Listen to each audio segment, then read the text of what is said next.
a calm face, a responsible identity, and a horrifying truth hidden in the dark for years. František Merta, a man who ran a system based on trust, yet secretly shattered that very foundation. For the young boys who looked up to him, he wasn't a guide, he became a nightmare. But the most shocking part, people knew. They didn't stop him, they just moved him around. Today, we are opening a case file buried for decades and asking, why did no one speak up? Why did the system stay silent? František Merta was born in 1951 in a small town in what is now the Czech Republic. From an early age, he was known to be intelligent, disciplined, and calm. He didn't speak much, but listened intently. Whether it was school or home, he always strived for perfection. As he grew older, he chose the path of religious education. There, too, he was seen as a responsible, ideal student. After his training, he secured an important position at the Olomouc Archdiocese, working closely with youth programs and religious education for boys. Parents trusted him. They sent their children to him with full confidence. But behind that trust hid a dark reality. Merta had gained such a strong emotional grip over everyone, students, staff, even leadership, that even if someone doubted him, the doubt was quickly brushed aside. He would spend extra time with boys, guide them personally, slowly crossing boundaries. It was subtle, calculated. At first, everything seemed normal. But over time, unsettling behavior started to surface. This was the first sign, a respected figure using the system's trust to protect himself. And the system? It watched, but said nothing. One day, a 14-year-old boy, a regular at Merta's sessions, seemed visibly disturbed. He quietly told a teacher, "I feel strange when Merta calls me alone." When asked why, he only said, "He gets too close." The message reached senior staff, but was immediately silenced. He probably misunderstood, they said. No counseling was given. No questions were asked of Merta. Months later, another boy came forward, this time more direct. "He touched me inappropriately," he said. Yet again, instead of registering a complaint, they silenced him. This cycle continued. Each new victim faced the same result. They were told they were imagining things, that they had psychological issues. Some were so ashamed, they couldn't even talk to their parents. These boys, looking for guidance, were left traumatized. For them, school or the youth center was no longer a safe space. Some dropped out. Others silently suffered. Why? Because the system chose to protect one man and ignored the cries of those truly in pain. As complaints increased, management created a strange solution. Don't fix the problem, just transfer him. Each time suspicions rose, Merta was moved to another city or department. Not as punishment, but almost like a reward. At every new place, he found new colleagues, new students, and new victims. This became tradition. Keep the peace, don't cause a scene. Archbishop Jan Grobner, the highest authority, never publicly addressed it. When the media asked questions, the church said, "It's an internal matter." When parents raised concerns, they were told, "Your child misunderstood." In some cases, victims were expelled. Parents were blacklisted. Teachers who dared to question Merta were labeled not team players. The system turned toxic, all to protect one man. And Merta, he simply repeated the same cycle at every new posting. Around the year 2000, a few former students gathered the courage to approach the police. Some of them were now adults, but the scars were fresh. They gave detailed statements, exact places, times, incidents. Police launched a full investigation. When the media caught wind, the country was stunned. A long-trusted church employee now faced serious allegations. Over 20 boys accused Merta of inappropriate behavior. There was solid evidence. A court case began. Everyone expected justice, but the verdict, shockingly light. Merta was given a 2-year suspended sentence, no prison time. Just a condition. He was banned from working with children for 5 years. The victims were devastated. 20 lives destroyed, and he gets a warning? This isn't justice. It's a license to do it all over again.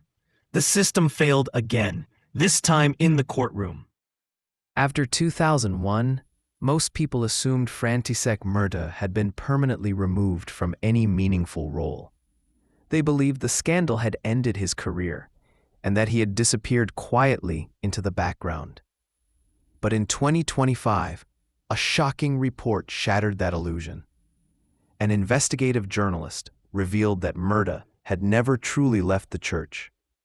Instead, he had been reassigned to a low-profile position in the Archdiocese archives.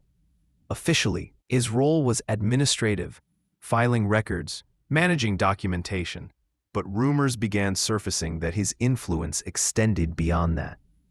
The report alleged he had been quietly involved in private confessions and spiritual guidance sessions, often with volunteers and junior clergy.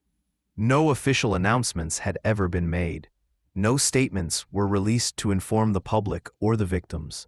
Merta had been reinstated silently, behind closed doors, with full knowledge of the church hierarchy. The intent was clear: contain the scandal, avoid public scrutiny, and preserve institutional reputation. The journalist's report aired on national television, setting off a media firestorm.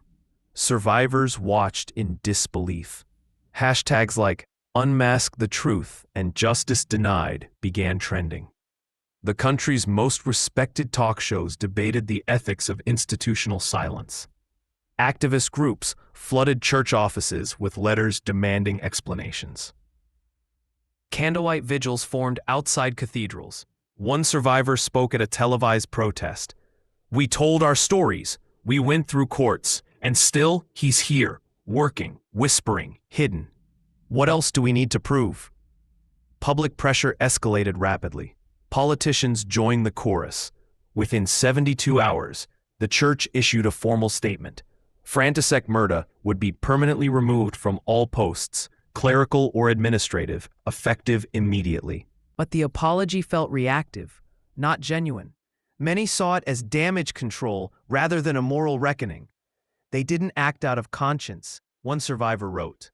"They acted because we forced them to." The incident became more than just about Merta. It symbolized a system that valued secrecy over justice and image over integrity. And it showed the world that silence isn't safety, it's complicity. Today, the boys who once walked quietly through the corridors of religious institutions are now men with loud, unhealed wounds. Their childhoods are marked not just by abuse, but by the decades of silence that followed.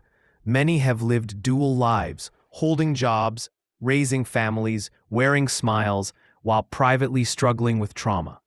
Anxiety attacks, insomnia, and emotional disassociation have followed them for years.